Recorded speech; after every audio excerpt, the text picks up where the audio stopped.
misalnya teh mendonorkan organ. Ya, Boleh aduh nggak berat. sih? Berat sih, berat Van.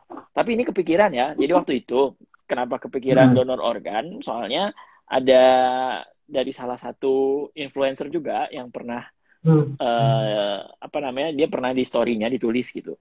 Jadi kalau Hmm. misalnya Hmm. manusia meninggal, nah boleh nggak sih sebenarnya awalnya sih pertanyaannya dikremasi, boleh nggak sih dikremasi gitu. Terus jadi Hmm. kepikiran kan sebenarnya kalau manusia meninggal itu, apalagi kita umat muslim ya, kalau misalnya meninggal itu sebenarnya kita punya hak nggak sih buat badan kita sendiri gitu. Hmm. Hmm. Hmm. Ya, eh, yang mana dulu ya? Berarti kalau kalau kalau jadi sebetulnya konsep Mm-mm. dalam dalam itu kan manusia itu ketika kita Mm-mm. bilang kita, yang kita maksud adalah dua hal ya, Mm-mm. ada ruh dan badan Ya. kita gitu. Dan Mm-mm. badan kita ini itu dianggap sebagai cangkang lah istilahnya casingnya aja gitu. Tapi Mm-mm. sejatinya kita itu adalah si ruh tadi yang tidak kasat Mm-mm. mata. Nah, Mm-mm. ketika meninggal, maka kemudian kita yang asalnya satu tadi, si ruh dan badan yang asalnya menyatu, itu kan jadi terpisah. Mm-mm. Si ruh Mm-mm. kemudian masuk ke alam barza, si jasad sebagai cangkang, itu sebetulnya Mm-mm. udah tidak dihitung lagi sebagai kita gitu, karena yang dihitung sebagai kita Oke. adalah Mm-mm. ruhnya tadi. Mm-mm. Mm-mm. Nah, tapi walaupun begitu, walaupun dia hanya sekedar cangkangnya aja, dalam Mm-mm. Islam itu dia wajib tetap hormat secara respectful hidup Mm-mm. gitu. Mm-mm. Sederhananya kayak gitu. Itu makanya Mm-mm. kemudian dalam tata cara Mm-mm. pemulasaraan jenazah yang meninggal itu kan ada Mm-mm. urutannya mulai dari kayak misalkan memandikan, yang memandikan pun itu Mm-mm. harus mengeluarkan kotoran-kotoran yang tersisa. Eh, Kemudian setelah Mm-mm. memandikan, mengkafani gitu, kafan itu pun juga rupa sehingga seluruh badannya tertutup. Kalau bisa bahkan 3 lapis Mm-mm. gitu istilahnya. Kemudian Ya. setelah setelah setelah dikafani kemudian harus disolatkan, dan kemudian Mm. dikuburkan. Dan dikuburkan pun itu pun Mm. juga ada itu kayak minimalnya itu yang penting itu baunya nggak kecium sehingga nggak mengganggu manusia Oke. yang hidup atau tidak Mm. memancing hewan buas yang akan memangsa si bangkai bangkai kita tadi gitu. Oh, Jadi iya saking iya iya. saking upaya Islam untuk menjaga kehormatan kita, Mm. bahkan ketika Mm. tinggal cangkang, itu tetap Mm. dipertimbangkan unsur keselamatan agar tidak dimakan oleh binatang buas atau tidak mengganggu Mm. baunya, tidak mengganggu orang yang masih hidup. Makanya kemudian rata-rata kuburan Mm. itu kan setinggi kita ya 1 meter, 1 meteran lah Mm. minimal gitu sedada, Ya. sehingga si mayat itu ketutup tanah yang lumayan lumayan dalam gitu, tujuannya Lumayan untuk dalam. baunya biar Mm. nggak dimakan oleh hewan buas. Mm. Nah, Mm. dari situ sebetulnya maka bisa kelihatan gitu istilahnya si badan kita itu punya hak untuk tetap Mm. diperlakukan secara respectful. Makanya ketika Mm. berbicara soal kremasi itu jumhur Mm. ulama sependapat bahwa kremasi itu dilarang gitu di dalam Islam. Oke. Mm. Kremasi itu Mm. dibakar kan ya? Iya benar dibakar. Nah itu Mm. dilarang. Dan salah satu alasannya itu ada cerita gitu di mana Mm. suatu ketika para sahabat itu kayak membersihkan sisa kuburan atau apa gitu, kemudian menemukan Mm. tulang manusia, kemudian karena dia cuma tinggal Mm. tulangnya aja, si sahabat ini akan memotong si tulangnya itu, akan menghancurkan tulang tadi. Terus Rasulullah melihat dan menegur, nggak Mm. boleh gitu, jangan kau hancurkan gitu. Kemudian Oke. Mm. dari sana kayak tulang yang Mm. tinggal potong aja nggak boleh dihancurkan sebagai Mm. bentuk penghormatan kepada pribadi si orang ini, Mm. sebagai bentuk usaha kita untuk tidak menyakiti, walaupun si mayat nggak akan merasa sakit. Maka kemudian Ya. kremasi karena terlihat ada unsur kesakitan Mm. gitu ya, kalau kita masih hidup merasakan Mm. itu, maka dilarang di dalam Islam gitu. Oke. Oh gitu. Jadi memang memang untuk penghargaan kepada jasad orang yang udah meninggal ya. Tapi itu ada Hmm. hubungannya nggak, Van? Kan kalau di Islam itu ada istilahnya apa? Nanti dibangkitkan lagi gitu. Jadi di hari apa kebangkitan kan itu manusia dibangkitkan lagi. Itu ada hubungannya Hmm. sama jasadnya nggak? Kalau misalnya jasadnya nggak utuh gitu, nanti begitu dibangkitkan lagi misalnya. Jadi nggak utuh misalnya gitu. Nggak juga ya? Jadi ini pertanyaan menarik sih. Kayak kita nggak pernah mempertanyakan ini sebelumnya, dan ini juga pertanyaan pertama yang saya baru dengar sih soal. Sebetulnya kalau kita lihat kembali ke hikayat-hikayat tentang alam barzah ya, alam kubur ini kan termasuk hal-hal yang sifatnya gaib gitu.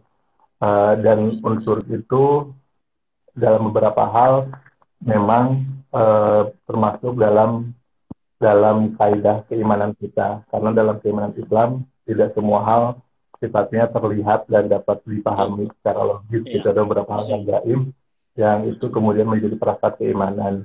Nah, tapi yang tidak terjangkau itu kadang-kadang kita tidak bisa memahami secara utuh apa yang akan terjadi gitu.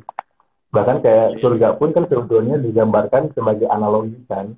Waktu itu yang jadi audiens pertama Islam Arab yang tinggal di gurun pasir, sehingga mereka melihat gambaran kesenangan, kebahagiaan itu sebagai gambaran sungai yang airnya jernih, sungai madu dan susu, taman-taman, danau dan seterusnya. Maka kemudian surga digambarkan sedemikian rupa sebagai taman yang sangat indah, yang sangat sejuk, yang dan seterusnya.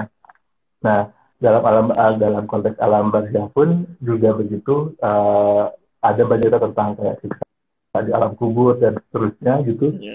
Terus yang mungkin bisa relevan untuk menjawab pertanyaan apakah kalau misalkan kita badan kita berkurang gitu karena misalkan dikremasi atau didonorkan, apakah nggak akan utuh? Nah, sebetulnya kan nanti yang akan diminta pertanggungjawaban di alam barzah itu ruh kita. Dan ketika kita dibangkitkan itu, badan kita itu akan disesuaikan dengan amal perbuatan kita di dunia gitu istilahnya. Jadi utuh tidak utuhnya bukan apakah kita mendonorkan atau tidak mendonorkan gitu, tapi utuh tidak utuh apakah amal kita baik atau enggak, sehingga itu si karakter kita. Saya lupa sumbernya dari mana, tapi kan diceritakan misalkan kalau orang yang terbiasa memakan uang korupsi misalkan atau memakan uang anak yatim dan seterusnya, maka perutnya akan buncit besar banget gitu. Nah, bisa jadi sebetulnya ketika hidupnya baik gitu atau langsing banget misalkan, berarti itu kan berbeda dengan ketika dia dibangkitkan, dan perbedaannya itu bukan karena memang ketika sebelum meninggal dia makan banyak gitu, tapi karena jeleknya dia, sehingga kemudian membuat perbedaan bentuk tubuhnya dia gitu. Oke, jadi sebetulnya bukan karena donornya, tapi fungsinya ya, fungsi apa ya, amalannya ya. Amalannya, iya. Nah, berarti balik lagi nih, Van, kalau misalnya donor organ, nah itu sebetulnya hukumnya dalam Islam sendiri kayak gimana itu sebetulnya? Apakah memang boleh, ini juga... atau justru karena misalnya nantinya di akhiratnya mungkin menjadi kurang sempurna jasadnya, malah dihitungnya tidak menyempurnakan jasad misalnya. Nah, kalau donor organ itu jadi balik lagi sih, ketika kita hidup, yang punya otonomi atas diri kita itu kan adalah diri kita sendiri. Misalkan saya punya otonomi, punya kekuasaan atas tubuh saya, yang dengan kekuasaan itu saya bisa mengoptimalkan apa yang Allah titipkan ke dalam badan saya untuk melaksanakan sebaik mungkin saya. Meninggal, kita kan kehilangan kekuasaan tersebut untuk mengontrol badan kita, dan kekuasaan atas badan itu kemudian ikut diwariskan. Makanya kewajiban ahli waris itu kan kemudian memastikan agar jasad orang yang meninggalkan ahli waris tersebut bisa mendapatkan hak-haknya, hak dimandikan, hak dikafan, dikuburkan. Nah, terus apa hubungannya sama donor organ tadi? Jadi diperbolehkan di dalam Islam dan tidak akan mengurangi badan kita nanti ketika dibangkitkan, istilahnya kayak gitu. Beberapa syarat gitu. Syarat pertama itu memang ketika kita hidup, kita mewasiatkan bahwa ketika meninggal nanti silakan donorkan sebagian anggota badan kita. Nah, tapi niatnya nggak boleh niat gitu. Niatnya harus niat mendonorkan dalam rangka menolong yang mungkin membutuhkan, yang dengan organ tubuh kita itu mungkin bisa istilahnya harapan hidupnya atau peluang dia hidup lebih lamanya lebih besar. Seperti itu. Jadi yang pertama karena ada wasiat ketika kita sebelum meninggal. Atau yang kedua kan tidak ada wasiat tapi situasinya daruratnya sehingga dibutuhkan nih donor organ gitu untuk kelangsungan kehidupan kan. Itu juga memungkinkan untuk diperbolehkan. Tapi itu pun jika ada ahli waris, karena sekali lagi tubuh kita yang sudah meninggal itu kan menjadi di bawah kekuasaannya ahli waris, sehingga kalau ahli warisnya nggak memperbolehkan ya jadi haram, nggak boleh. Tapi kalau ahli warisnya mengizinkan ya maka menjadi boleh. Tetapi catatannya jadi boleh diniatkan untuk menjual gitu demi keuntungan. Nah ini bedanya dengan ini Kak, beda dengan kalau kita menjual salah satu bagian organ tubuh kita ketika kita masih hidup gitu. Itu jadi beda lagi hukumnya. Kalau kita masih hidup kan ya kalau kita masih hidup kita menjual sebagian anggota badan kita itu kan sama artinya dengan kita mencederai diri kita sendiri kan. Sehingga kemudian karena ia menjadi diri sendiri maka itu menjadi nggak boleh gitu. Saya mau menjual jantung saya itu kan sama artinya dengan ketika kita masih hidup misalkan. Beda kalau kita sudah meninggal, jantungnya kemudian didonorkan, itu beda lagi cerita. Kayak gitu. Oke. Nah kalau misalnya di Indonesia kan ada beberapa kasus nih, misalnya orang tuanya nggak bisa nebus ijazah anaknya gitu, mau jual ginjal buat tebus ijazah. Ya, walaupun nggak jadi sih ya. Tapi kalau misalnya nih seandainya sampai kejadiannya kayak gitu, itu berarti nggak boleh kan ya? Nah kalau misalkan situasinya udah sangat darurat, yang kalau misalkan itu tidak dilakukan maka berpotensi madorot, itu memang bisa jadi boleh Kak. Tapi memang dalam kondisi normal harusnya hal tersebut itu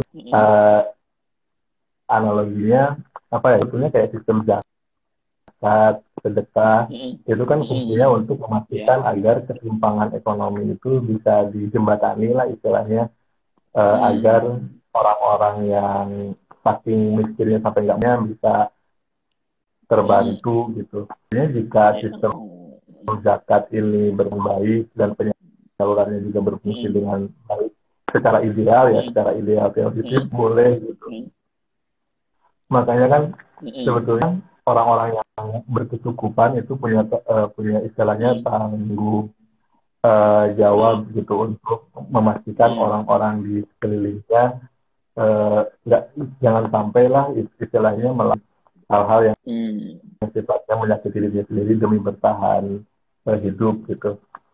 Tapi itu kita balik kalau kondisinya darurat itu memang mungkin aja. Saya jadi ingat cerita tentang orang-orang di Afghanistan ketika konflik di mana mereka saking nggak bisa bertahan hidupnya, saking susahnya mencari makanan, itu sampai harus kayak jual sebelah tangan, jual kaki gitu demi bisa mendapatkan makanan.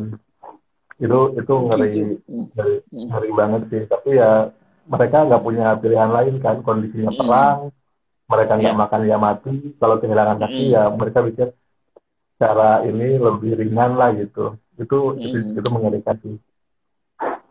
Itu di Afghanistan, Pak? Itu di Afghanistan ya. Ketika dulu rame Taliban itu dan konflik lumayan perang lumayan bertahun-tahun kan itu, sehingga ada beberapa orang yang memutuskan untuk istilahnya nyari suaka ke Amerika. Gitu.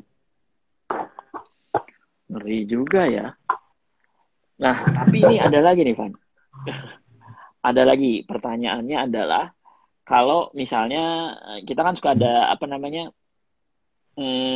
sebelum meninggal, bukan cuma di Indonesia sih, maksudnya kayak di Eropa gitu kan, suka ada ya semacam wasiat lah ya. Jadi saya mau mendonorkan organ ini kepada yayasan apa gitu, misalnya.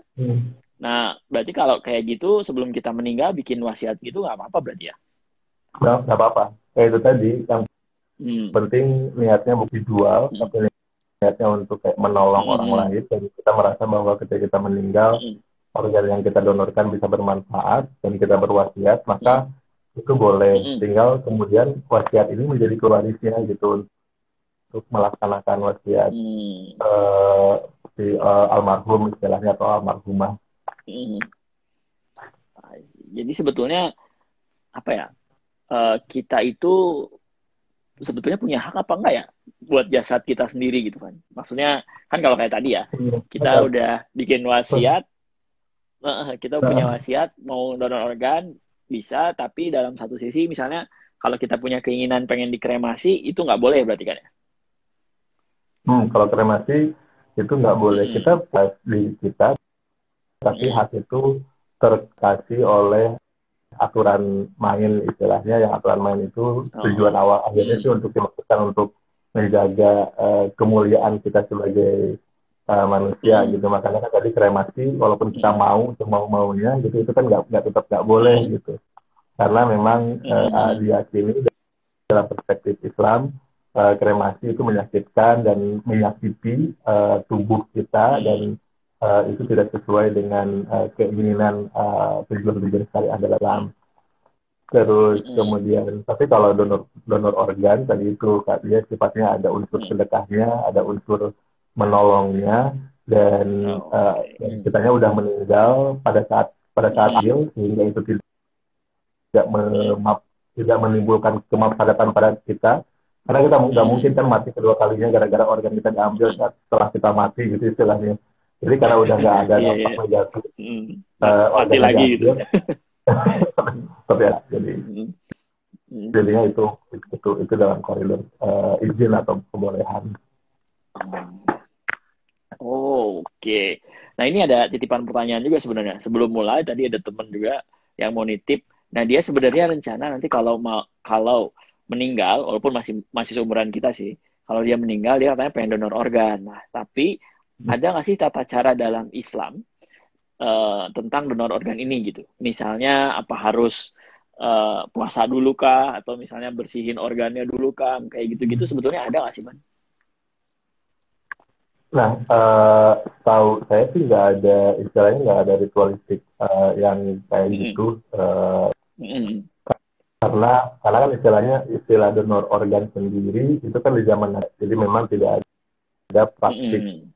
khusus yang Mm-mm. itu bisa kita jadikan rujukan secara literal tentang tata cara Mm-mm. pendonoran organ. Kita bisa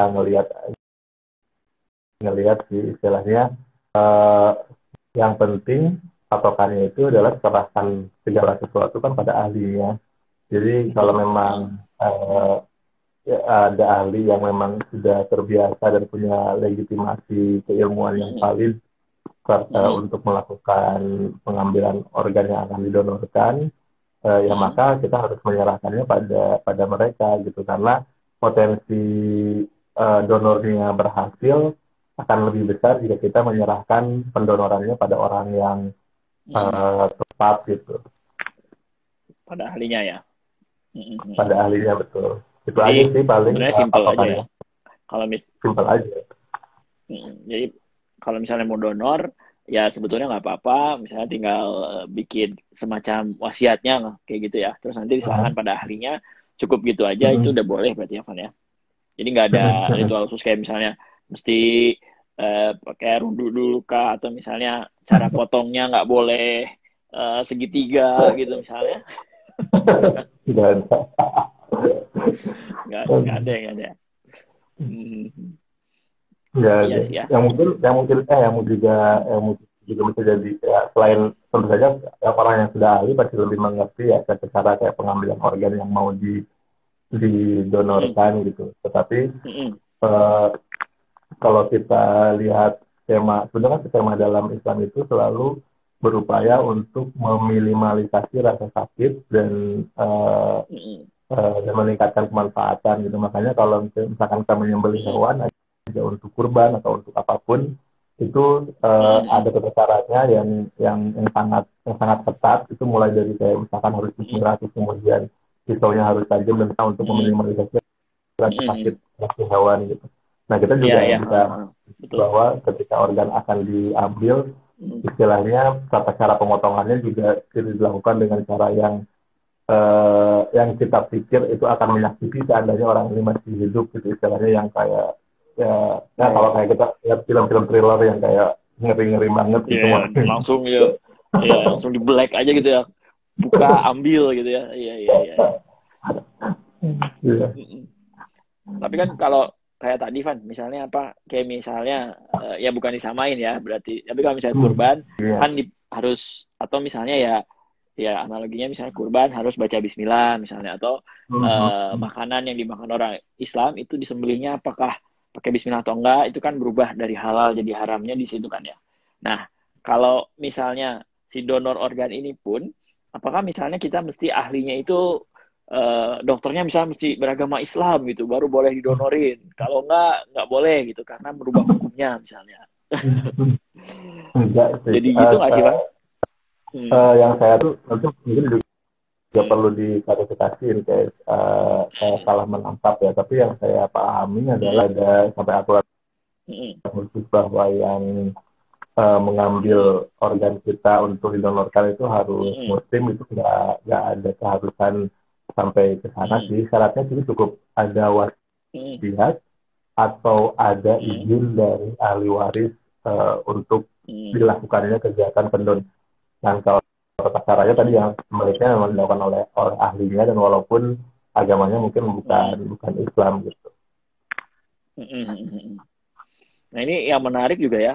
Jadi di tempat yang kemarin juga ada beberapa di tempat influencer itu yang membuat Uta terinspirasi untuk membicarakan topik ini. Jadi tempat influencer itu dia sempat nanya juga ke para pengikut-pengikutnya, dia nanya kalau misalnya kita boleh memilih cara meninggal kita gitu kan ya, mau kayak gimana. Ternyata di luar dugaan banyak jawaban dari yang kebanyakan orang Indonesia juga.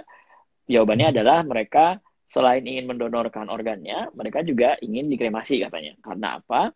Karena kalau misalnya dikremasi itu pertama nggak perlu lahan.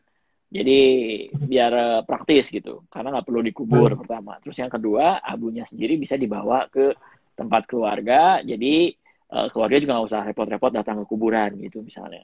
Karena mungkin kedepannya keluarga kalau misalnya udah semakin jauh, semakin ke cucu cicit gitu, mungkin akan semakin susah mengunjungi keluarga di kuburan gitu. Nah, kalau kayak gitu gimana, Pak? Kalau secara logika kan mungkin bener juga ya, maksudnya kita kan nggak bisa kunjungin kuburan setiap saat gitu. Terus kan kalau berdoa juga bisa di mana aja gitu kan ya. Makanya lebih mudah katanya dikremasi gitu sih katanya. Itu pendapat ya sebagian besar yang penggemarnya sih memang, dan orang itu kebanyakan orang Indonesia gitu. Wah ini menarik sih, kayak satu yang mungkin juga saya pribadi jarang mendengar gitu. Nah, tapi mungkin gini, kalau dari segi kepraktisan itu sebetulnya menurut saya sih debatable juga gitu. Untuk kremasi juga pasti membutuhkan proses yang nggak langsung instan juga gitu, sama aja dengan orang dikuburkan gitu. Ada prosesinya, ada pokoknya ada proses tahapan yang mesti ditempuh lah. Sehingga untuk bilang bahwa itu lebih praktis juga problematik. Itu pertama. Yang kedua, kalau misalkan pertimbangannya adalah biar abunya ditaruh di rumah gitu, itu sebetulnya kalau kita mau karena kita nggak bisa untuk ke kuburan, sebenarnya kan kalau untuk mendoakan itu kan nggak mesti datang ke kuburan gitu. Istilahnya kita mendoakan di tempat pun itu bisa sampai. Kalau misalkan butuh sesuatu yang sifatnya bisa disentuh dan itu mengingatkan kita terhadap orang yang meninggalkan kita, itu kan sebetulnya nggak mesti tubuhnya yang dijadikan abu, tapi bisa aja misalkan kayak pakaian yang terakhir dia pakai atau apapun lah yang mengingatkan kita terhadap kenangan bersama orang tua atau siapapun yang sudah meninggalkan kita gitu. Nah, sehingga kemudian kalau menurut saya, kalau pertimbangannya karena biar kita selalu senantiasa dekat dengan orang yang sudah meninggalkan kita, sebetulnya kan dekat tidak dekat itu bukan semata selalu urusan kedekatan dengan si abunya tadi kan, tapi kedekatan apakah kita mendoakan mereka ataukah enggak gitu. Kalau lah dikremasi abunya di rumah tapi kita melupakan sama sekali gitu, nah, itu gitu istilahnya. Itu pendapat saya sih. Jadi menurut saya pertama kalau kremasi dianggap praktis itu problematik karena pasti ada tahapan juga.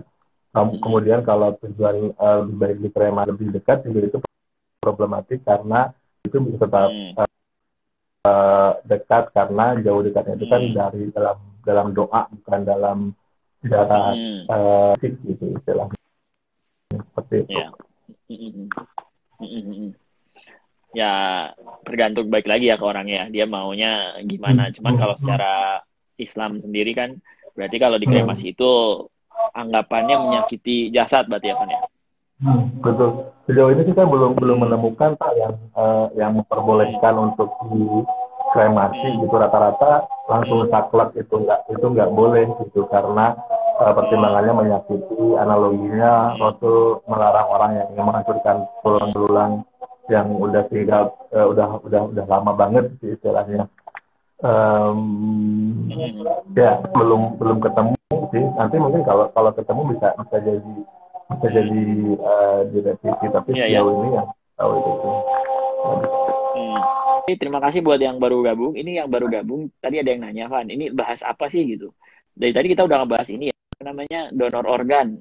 Nah, jadi kalau donor organ itu boleh nggak sih dalam Islam? Tadi kita udah bahas beberapa. Jadi kalau untuk ibaratnya kemanusiaan berarti ya, Van ya, atau untuk kesehatan berarti itu boleh selama tidak mengganggu kesehatan diri sendiri ya. Kesehatan, tapi biasanya rata-rata udah setelah meninggal kan ya, donor organ itu diperbolehkannya. Kalau semasa hidup itu kalau dalam keadaan darurat berarti ya.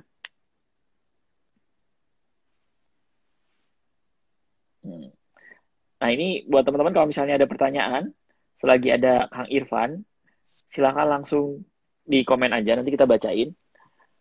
Terus kita bahas bareng-bareng. Nah, nyambung tadi Van, sama apa ya namanya, donor organ juga iya, sama kan donor organ biasanya rata orang setelah meninggal gitu kan ya. Nah ini nyambung sih sebenarnya sama kematian ya hubungannya. Kalau misalnya nih ternyata ini sebenarnya agak melenceng dari donor organ sih. Kalau misalnya ada salah satu organ kita yang ternyata rusak dan nggak bisa dioperasi, dan akhirnya misalnya mesti ada penanganan darurat, kayak misalnya harus disuntik, kan ada tuh kalau di Amerika suntik misalnya langsung meninggal. Misalnya suntik meninggal karena misalnya gagal fungsi organ atau segala macam. Nah, kalau kayak begitu itu gimana, Van? Apa jadi mempercepat gitu maksudnya? Mempercepat waktu, nggak tahu takdir ya mungkin harus gitu ya. Iya. Sebetulnya kalau dalam Islam sih setahu saya belum ketemu dalil yang memperbolehkan untuk istilahnya suntik mati gitu dengan tujuan karena si orang ini secara medis kelihatannya nggak akan tertolong. Kenapa di dalam Islam belum ada?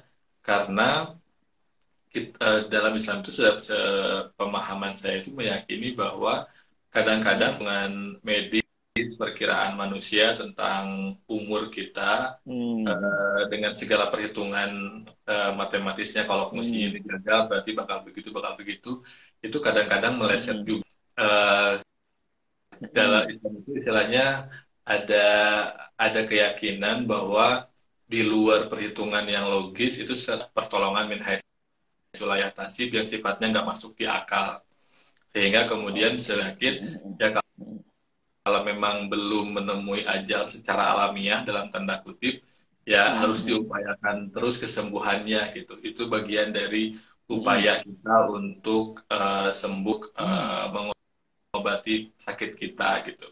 Jadi itu belum ketemu sih jawaban apa namanya kayak rujukan lain yang mungkin lebih ringan tentang pandangan suntik mati ini. Walaupun mungkin nanti bisa juga dilihat sih kayak konteksnya separah apa si orang tersebut gitu, sehingga kemudian apakah nanti akan ada kias atau lain yang mungkin lebih mudah diterima. Tapi sejauh ini yang saya tahu mesti mengupayakan dulu kesembuhan seoptimal mungkin, karena kalau kita memutuskan bahwa ini nggak ada hak, itu adalah otoritasnya Tuhan gitu, otoritasnya Allah, terus kemudian kita memutuskan untuk mati, itu seolah-olah putus asa dari rahmatnya Allah, sedangkan Allah bilang wala tayasu min rahmatillah, jangan putus asa dari rahmatku, karena siapa tahu sebetulnya siapa tahu istilahnya ternyata malah yang divonis bisa cuman 2 tahun, ternyata hidupnya 100 tahun, tapi yang dianggap wah ini kayaknya sampai 200 tahun, tapi tiba-tiba 50 tahun kena apa gitu, dan itu banyak variabel yang nggak di perhitungan medis. Oke. Nah itu nyambung juga sih akhirnya sama misalnya selain suntik mati ya, kan di Indonesia atau di luar negeri juga kalau misalnya ada nih misalnya bandar narkoba gitu, bandar narkoba terbesar di Indonesia yang kemarin kan itu misalnya dihukum mati, jadi ditembak misalnya sama pengadilan mutusin hukuman mati. Nah sebetulnya kalau membuat hukum ya, jadinya arahnya ke situ kali ya. Jadi boleh nggak sih sebenarnya maksudnya memutuskan gitu ini karena kamu jahat kita hukum mati gitu. Padahal kan sebetulnya mungkin orang itu, iya kan, orang itu kan sebenarnya mungkin umurnya masih panjang dan mungkin masih bisa bertobat gitu misalnya. Ya, memang ijtihad hukum ini juga kompleks ya. Kadang-kadang kita bisa menarik kesimpulan hukum yang mungkin juga tidak tepat 100% kemudian dari konsekuensi di pencarian ada penegak hukum juga kita bingung banget gitu. Kalau di dalam Islam sendiri, salah satu pendekatan hukum yang dipakai kan bisa qisas istilahnya, yang kalau istilahnya balasan yang setimpal, termasuk kalau misalkan kematian itu juga bisa dianggap sebagai hukuman yang pas jika memang kejahatannya setara dengan hukuman tersebut gitu. Dan hukum di Indonesia juga bisa dianggap sebagai hukum yang mesti kita patuhi sebagai warga Indonesia, karena kita istilahnya Indonesia ini kan kenegaraan itu namanya Darul Ahdi wa Syahadah, negara kesepakatan dan persetujuan. Kita bersepakat bahwa negara ini begini, hukum yang digunakan ini, yang maka kalau misalkan kamu gembong narkoba bla bla bla bla, hukumannya begini. Nah, karena kita sepakat bahwa ada paket hukum yang seperti ini, dan ketika kita melakukan yang sesuai dengan paket hukum itu, ya maka bagian dari konsekuensi hukuman yang mesti bahwa itu apakah itu mempercepat atau apakah itu mempercepat ajal yang semestinya masih lama gitu, itu kan juga perkara gaib yang di luar kemampuan kita. Siapa tahu sebetulnya memang di dalam jalan hidupnya itu pernah ada cecabang takdir, cecabang nasib, bahkan kalau dia melakukan narkoba ini maka ujungnya akan ke sana, yang kalau dia ini ujungnya ke sana. Tapi karena dia kemudian memilih untuk menjadi kemudian dihukum mati, ya maka itu jadi bagian takdir yang memang sudah sesuai dengan pengetahuan dan koridor idza jaa ajaluhum la yasta'khiruna sa'atan wa la yastaqdimun tadi gitu. Jadi memang kita nggak punya kemampuan untuk menganalisa apakah umur dia memang seharusnya lebih panjang ketimbang ketika dia dihukum Mm-mm. mati ataukah tidak. Karena bisa jadi sebetulnya bagian dari nasib Mm-mm. dia memang adalah dia meninggal dengan Mm-mm. cara seperti itu. Yang wallahu alam apakah ketika dia Mm-mm. meninggal istilahnya husnul khotimah atau su'ul khotimah, lagi-lagi itu di luar kekuasaan kita Mm-mm. untuk mengetahui gitu. Mm-mm. Ya, tapi Menjawab berarti nggak? negara juga menjawab sih, tapi berarti maksudnya negara juga boleh ya, maksudnya membuat hukum yang memang Hmm. kalau setara gitu ya dengan hukuman mati itu berarti nggak apa-apa gitu ya. Nggak apa-apa, yang istilahnya yang penting Hmm. memang kan Hmm. itikadnya adalah untuk kemaslahatan dan keamanan Hmm. manusia juga kan istilahnya. Kenapa Ya. kemudian narkoba pernah ada Hmm. hukuman mati karena Hmm. dia membunuh manusia juga kan, sehingga kemudian Hmm. kalau nggak dibikin jerak ini akan ini kemudian Betul. eh, ya tapi pada akhirnya ke orang-orang yang yang terlibat di dalam Hmm. perumusan hukum-hukum tadi, pertimbangan Hmm. plus minusnya mereka yang lebih paham misalnya gitu. Oke. Nah ini sekalian ada pertanyaan nih dari Mas Naohiro Katsumata. Mas Hmm. Naohiro Katsumata ini kemarin masuk YouTube, Oh, Kang Irfan, masuk YouTube-nya apa ya, Londo Kampung. Jadi orang-orang oh, asing yang bisa bahasa Jawa. Salah satunya Mas iya, Nao iya. ini, Oh iya, 18 ya, tahun ini di ya. Jogja. Londo Londo Jepang berkampung ngobrol sama Hmm, Jepang yang orang bisa Jawa Jepang. gitu, kalau nggak apa gitu. Nah ini Ya, Mas oh, Nao ini orangnya. Ini yang itu salah 18 satu tahun di teman. Jogja. Iya. Nih pertanyaannya katanya, di Jepang masih sulit menemukan kuburan muslim katanya.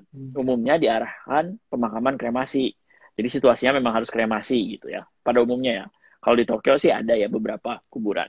Cuman mungkin kalau di daerah ya.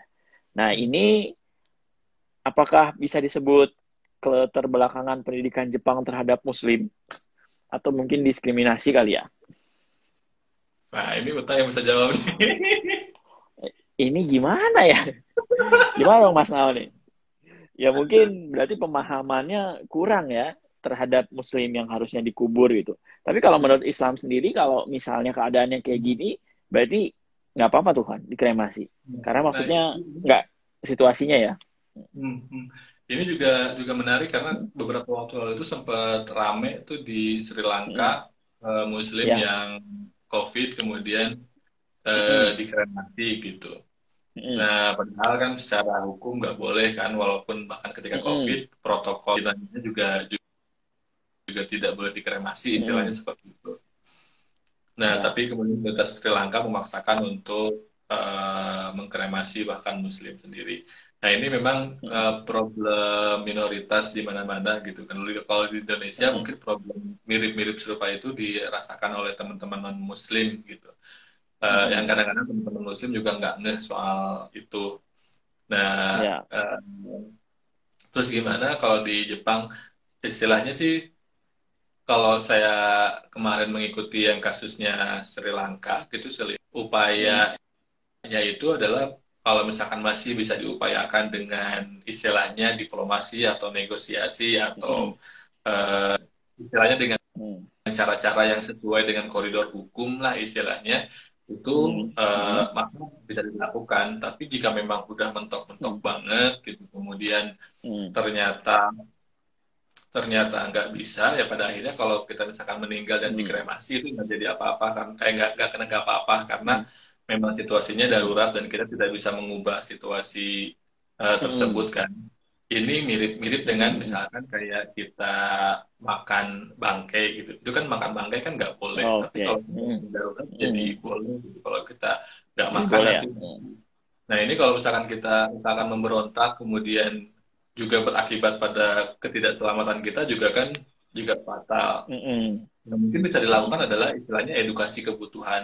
Tadi kayak Mas Namo bilang, mungkin Mm. dari perspektifnya pemerintah Jepang belum ngeh terhadap kebutuhan Muslim untuk Mm. secara dikuburkan, sehingga kemudian mungkin butuh Ya. istilahnya edukasi atau butuh negosiasi dan biasanya dilakukan oleh Mm. komunitas-komunitas sih. Kayak misalkan kalau pengalaman kemarin Mm. ke Australia itu kan tiap masjid punya Mm. komunitas kemudian mereka Mm. membangun sendiri fasilitas untuk memenuhi kebutuhan keberagamaan umat Islam di daerah tersebut, mulai dari untuk pernikahan, untuk kematian dan seterusnya. Karena mereka tahu bahwa mereka minoritas, tidak umum sesuai dengan kebutuhan, sehingga mereka sebagai komunitas harus memenuhi kebutuhan komunitas mereka sendiri gitu dalam tanda kutip. Betul. Ya, nah jadi gitu kan. Kalau ya terutama bukan negara Muslim kan ya, pasti ada macam-macam lah ya. Jangankan misalnya buat kuburan, kadang-kadang untuk sholat aja perlu negonya panjang gitu. Karena sholat yang cuma 5-10 menit kan ya, apalagi harus dikuburkan yang berarti harus menyediakan lahan buat orang asing gitu kan. Sedangkan mereka sendiri mau pakai lahan misalnya harus bayar mahal dan lain sebagainya gitu. Jadi mungkin ke situ sih arahnya, mesti ada diplomasi lagi. Betul. Nah, berarti ini juga sama case-nya kalau misalnya kan dari Indonesia itu banyak ya, Van, apa namanya yang jadi pelaut di Jepang. Ada beberapa yang jadi pelaut, ya walaupun bukan cuma dari Indonesia sih. Yang pernah dengar itu katanya kalau misalnya ada kejadian apa-apa di laut, misalnya dia meninggal atau apa, ya mungkin bukan Indonesia ya, tapi negara lain, itu kebanyakan katanya dibuang ke laut. Jadi misalnya kalau dia meninggalnya di tengah laut pas sedang berlayar, itu karena menunggu harus balik lagi ke daratan mungkin perlu waktu dan segala macam, akhirnya mayatnya misalnya dibuang ke laut. Nah berarti ini situasinya sama kayak gitu juga kan ya, Van ya? Maksudnya kalau memang darurat boleh ya? Itu juga yang terjadi ketika dulu kalau untuk berhaji sih naik kapal laut gitu. Karena kan dulu gitu. Ya sebelum tahun 90-an atau 80-an gitu kan perjalanan haji masih pakai kapal laut dan almarhum Bapak juga sempat beberapa kali berhaji dengan naik kapal laut sehingga kemudian perjalanan haji itu 6 bulan gitu karena lama di jalan kan. Nah, ya itu tadi biasanya ketika ada yang meninggal di tengah jalan, di tengah perjalanan gitu, itu biasanya setelah mandikan, dikafani, kemudian disolatkan itu dilempar ke laut. Karena memang jadi itu juga nggak apa-apa ya. Kalau misalkan ditaruh di kapal, nunggu sampai daratan, kan lama juga, kasihan di jasadnya juga kan pasti bakal busuk, kemudian bikin bau penumpang yang lain, makan dan segala macam di situ juga gitu, dilemparkan. Oke. Jadi memang tergantung situasinya ya, Van ya. Jadi hukum Islam itu memang dalam banyak hal itu bisa fleksibel sih. Kalau situasinya normal itu bisa sangar, tapi kalau situasinya sedang sempit itu bisa melonggar sehingga sangat gampang gitu. Karena kan Islam memang bukan agama untuk memberatkan gitu, segala macam hukum itu diupayakan untuk istilahnya mempermudah. Makanya kalau kita bepergian itu boleh sholatnya jadi jamak qashar gitu. Itu kan bagian dari keringanan, gitu, dari kemudahan. Kalau kayak tadi hukum awalnya makan bangke gak boleh, tapi kalau terdesak kita akan mati kalau nggak makan itu jadi boleh. Jadi ada fleksibilitas kayak gitu sih tergantung ilat yang terjadi yang bisa mengubah si hukum tadi. I see. Ya. Nah, ini balik lagi tapi ya tadi. Kan kalau masalah kematian jadi harusnya dikuburin, bisa berubah tergantung dari situasi dan kondisinya. Kalau emergency boleh dikremasi atau boleh juga dibuang ke laut. Nah, ini balik lagi ke donor organ nih. Misalnya nih, kan tadi ada si pemilik jasad atau diri kita sendiri sama ahli waris. Nah, kalau misalnya si pemilik jasadnya atau suami istri lah ya, katakan suami istri, misalnya istrinya pengen dia donor organ setelah meninggal, tapi suaminya melarang atau sebaliknya, salah satunya nggak setuju gitu untuk donor organ. Nah, kira-kira yang mana yang harus dilaksanakan? Apakah yang punya jasadnya, misalnya karena yang punya jasad, pokoknya saya harus donor organ supaya bisa bermanfaat misalnya, tapi ahli warisnya nggak setuju gitu, atau sebaliknya, misalnya yang punya jasadnya nggak mau, tapi ahli warisnya ya udah demi kemanusiaan kita donorkan misalnya, apa jadi merubah hukumnya yang asalnya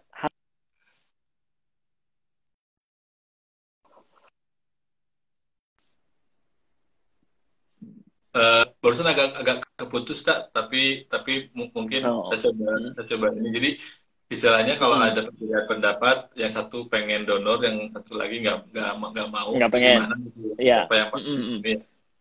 Ah, kalau sebetulnya kalau tergantung sih, tergantung apakah Mm. ketidaksetujuan ini berlangsung ketika kedua belah pihak masih sama-sama hidup, ataukah Mm-mm. ketika salah satu di antara mereka sudah meninggal.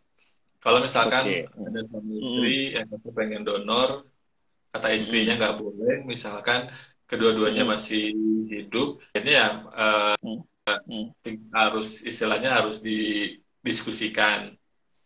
Nah, tapi Mm-mm. kalau misalkan ketidaksetujuan itu ketika ketika yang satu sudah meninggal, misalkan Mm. si A meninggal, kemudian dia nulis wasiat Mm. pengen Mm. mendonorkan organ, kemudian Mm. ahli warisnya nggak setuju, tapi karena ada Mm. wasiat, sifatnya jadi kewajiban bagi si ahli waris untuk melaksanakan wasiat itu. Oke. Gitu. Karena kan Mm-mm. dia nggak, dan dia juga nggak bisa kan untuk membangunkan lagi orang tuanya gitu, istilahnya Mm-mm. minta minta direvisi gitu wasiat. Nantinya bisa jadi utang Mm-mm.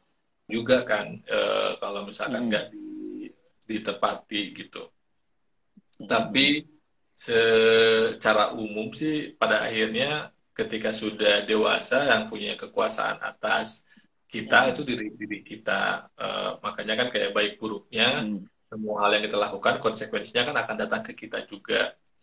Nah, tetapi Mm-mm. kalau untuk donor organ memang ini kan belum lumrah di semua orang dan belum lumrah di semua Ya. keluarga. Sehingga Mm-mm. memang secara baiknya gitu, secara kemaslahatan memang butuh juga gitu. Biar sama-sama nggak kaget Mm-mm. gitu. Misalkan eh, Mm-mm. meninggal tahu pengen didonorkan karena kan nggak semua orang eh, siap gitu untuk melihat orang yang kita Nah, sayangi meninggal, kemudian bagian tubuhnya diambil gitu istilahnya itu diambil nggak benar-benar semuanya ya. nggak Mm. semuanya punya kesiapan Mm. itu. Kalau kita mau mendonorkan organ sebenarnya memang kita juga mengkomunikasikan kepada keluarga kita gitu karena mereka yang akan menyaksikan Mm. dan akan Mm. mengetahui ketika Iya ya. organ kita diambil. Dari itu akan Mm-mm. berat mungkin bagi mereka yang sekarang tidak semua Mm-mm. orang siap untuk. Jadi perlu perlu pentingnya komunikasi itu di situ sih. Mm-mm. Oke, jadi sebenarnya kalau selama dia menuliskan wasiat itu berarti harus dilaksanakan gitu kan ya. Ya, harus dilaksanakan. Tapi idealnya kalau memang mau Mm. mendonorkan darah, mendonorkan darah, mendonorkan organ, Donor organ. kita harus mengkomunikasikan kepada orang-orang terdekat Mm-mm. kita, keluarga kita, biar ketika mereka Mm. menerima wasiat kita, mereka nggak istilahnya nggak terkejut gitu. Nggak kaget ya. Ini ada senior nih, Fajar Arif Budiman. Salam kenal dan Ampun, izin ampun. menyimak. Wah, siap senior. Ampun, ya. Berat. Tinggal tunggu pertanyaannya nih dari Kang Fajar nih. Tapi biasanya suka suka susah nih pertanyaan Kang Fajar nih. Langsung bubar aja saya. Langsung. Salam Kang Fajar. Ini lagi menyimak, lagi di rumah kali ya. Iya, jadi karena memang apa namanya belum banyak kali ya di Indonesia yang donor organ juga, tapi mungkin udah beberapa yang apa ya, mungkin udah sering cari informasi gitu, terus memang pengen apa ya, pengen itu kan berarti jadi amalan nanti ya kan, Fani? Kalau kalaupun udah meninggal, apa masuknya nanti jadi amal jariah kah? Misalnya kalau Hmm, nyumbang jantung harus ke orang yang sakit selama dia hidup, amalannya juga masuk ke kita misalnya. hmm. Ya, kalau dilihat dari konsumsikannya sih Hmm. itu bisa masuk ke sedekah Hmm. gitu karena kita meniatkannya ketika kita Hmm. hidup tapi kemudian itu dilaksanakannya setelah Hmm. kita meninggal dan Ya. itu akan bermanfaat selama orang yang menggunakan organ itu hidup Hmm. itu kan akan jadi kebaikan yang pahalanya terus Hmm. menerus mengalir sih Hmm. insya Allah. Itu, selama dia berbuat kebaikan ya, Hmm, itu hmm. bakal mengalir ke kita ya.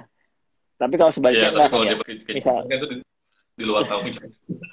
di luar tanggung jawab Misalnya ya. kalau kita Kirain ngasih si organ uh, uh, organ mata gitu ada orang yang ngasih organ mata hmm. gitu ke seseorang lalu membuat Hmm. seseorang ini Mm, hidup itu kan udah jadi kebaikan. Tapi ketika mata itu mm, digunakan untuk kejahatan kan kita tidak punya intensi kepada ke situ dan itu uh, di luar tanggung jawab mm, kita gitu. mm, Sebetulnya ini itu masuk mm, ke kategori eh, apa ya?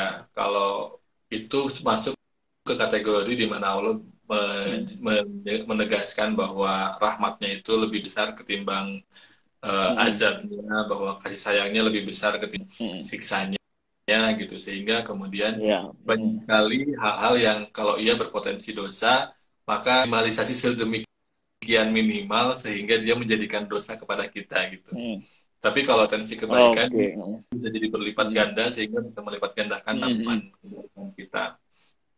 mm, Em, Contohnya misalkan kalau kita udah punya niat baik itu udah jadi pahala, mm, tapi kalau kita punya mm, niat buruk itu belum jadi dosa gitu. belum ya. Kayak gitu. Itu jadi kayak bagian dari kasih sayangnya istilahnya. Ya kebayang aja kita jumbang mata terus dianya berbuat yang tidak semestinya, dosanya ngalir gitu. Udah mah nyumbang gitu. Terus jadi kita nggak Iya, beres-beres tuh, nanti udah dikuburin, disiksa terus. iya Gitu makanya. ya. Menarik, menarik. Nih ada beberapa teman saya juga, ada Dwinda juga. Dwinda kalau mau tanya langsung nih silahkan. Atau yang lain yang mau nanya langsung aja di komen, mumpung ada Kang Irfannya. Jadi kita bisa bahas bareng-bareng. Saya mungkin Nih ini tak mau sebelum ya mau gimana Pan? mungkin mau menambah tentang karena kita Mm-mm, ngobrolin soal donor organ dan kematian, jadi mau mm-mm, cerita soal sebetulnya kematian dalam Islam itu kayak gimana gitu ya. mm-mm. Nah, Gimana Pan?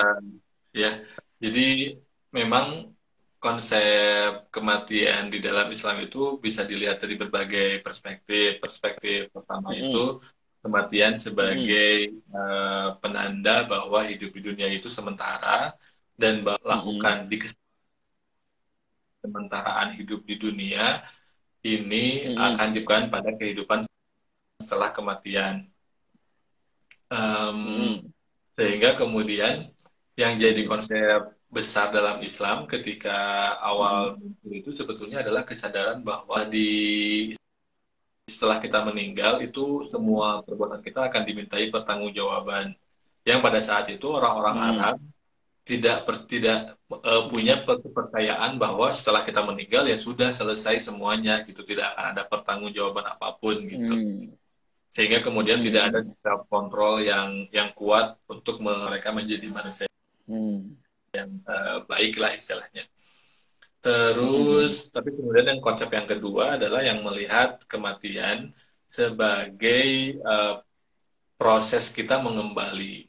Jadi kalau dalam mm-mm, sufi itu, kita itu kan mm-mm, berawal dari muasal, kemudian tercerabut, mm-mm, makhluk, kemudian mm-mm, melaksanakan mm-mm, kehendak ya sang muasal tadi selama proses mm-mm, ketercerabutan tadi untuk kemudian bisa mm-mm, mengembali kepada asal. Jadi kayak tawaf dimulai dari titik awal mm-mm, berputar dulu mm-mm. mengelilingi kehidupan kembali lagi kepada muasal.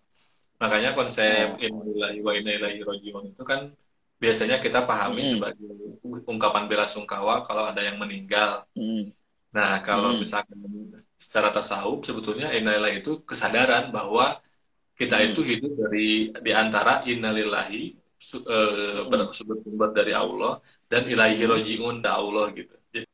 Jadi kita hidup di antara dua Oke. perasaan dan Mm, kematian itu pintu gerbang untuk mm. kita ilaihi rojiun tadi mengembali kepada asalnya. Oh, ya, ya, ya, ya, ya. Wah, berat nih bahasan hari ini. Tapi itu ya, kadang-kadang kita sering ngobrol innalillahi, kita sering ngomong innalillahi wa inna ilaihi rojiun, dari Allah dan bakal kembali ke Allah, tapi kadang-kadang kurang memaknai kadang-kadang ya. Cuman bilang Ya, aja gitu ya. Mm. Oh, baru tahu loh sekarang artinya ternyata gitu ya. Jadi kita kayak tawaf dari awal, dari titik awal balik lagi ke titik awal. Iya, iya, hmm. iya, iya. Oke, Van. Ini sebenarnya ada pertanyaan dari Dwinda, tapi tadi udah kita bahas ya. Kalau misalnya Iya, udah ya. berwasiat, tapi ya suami atau keluarga tidak setuju. Nah, itu sebetulnya harus dikomunikasikan dulu ya, Van ya. Tapi pada Iya, intinya, kalau sudah wasiat sih harus ya harus dilaksanakan berarti ya. Betul. Kalau kita udah meninggal, wasiat itu jadi wajib Mm. bagi orang yang ditinggalkan. Mm, mm, mm, mm. Oke, Van. Oh, kan tiap ngobrol sama Ivan tuh suka nggak kerasa tiba-tiba udah sejam gitu. Ya, kayak Padahal ini memulai. pasti banyak yang pengen nanya sama belum selesai. Heeh. Ya, Van. Ada pesan-pesan terakhir nggak, Van? Tentang donor darah lagi. Donor organ ini. Paling itu tadi kalau misalkan jadi secara umum donor organ itu Mm, diperbolehkan di dalam Islam, tetapi karena mm, tidak semua orang punya kesiapan untuk entah itu mendonorkan atau entah melihat orang yang mm, disayangi sudah meninggal diambil mm, organnya untuk didonorkan, maka kalau kita punya mm, niatan untuk penting untuk kita mengkomunikasikan dengan orang-orang terdekat kita, istri atau suami mm, kita, anak kita gitu, sehingga ketika pada mm, saatnya tiba, istilahnya sudah siap untuk melaksanakan wasiat tadi gitu. mm. Um, ya itu sih paling kesimpulannya. Ya. Nah, jadi buat teman-teman yang mau mendonorkan organ, jadi sudah tadi dijawab juga, nggak apa-apa. Jadi kalau memang mau beramal dengan mendonorkan organ, silahkan saja. Tapi yang pasti harus komunikasi sama keluarga, terus dibuatkan wasiatnya secara baik juga supaya prosedurnya lancar semuanya. Dan apa ya? Dan juga jangan sampai ini ya, apa namanya? Jangan sampai mendonorkan organ-organ yang penting atau yang vital selama hidup ya. Itu artinya melukai diri sendiri ya, Van ya. Betul, Tiba-tiba kita mau betul. nyumbang jantung gitu, pas lagi hidup sumbang jantung gitu kan. Unik ya itu. Nanti malah malah jadi nggak selamat gitu. Oke, Kang Irfan, hatur nuhun. Ya, Ini kayaknya sama-sama. bukan yang terakhir, Van. Bukan yang terakhir, Van. Nanti kita bakal ngebahas lagi topik-topik lain lagi kalau yang berhubungan sama Islam lagi. Jadi kalau misalnya nanti ada teman-teman yang punya ide topik juga bisa langsung kontak aja. Nanti kita bakal bahas lagi bareng-bareng. Oke, hatur nuhun Kang Ivan ya. Nanti kita Ya, ketemu lagi ya. sama-sama. Yo, assalamualaikum. Waalaikumsalam warahmatullahi wabarakatuh. Atur nuhun semua yang sudah ikut gabung. Hatur nuhun. Ya, yang udah gabung juga makasih ya. Sampai ketemu lagi nanti. Ya, Bye-bye. Assalamualaikum. warahmatullahi wabarakatuh.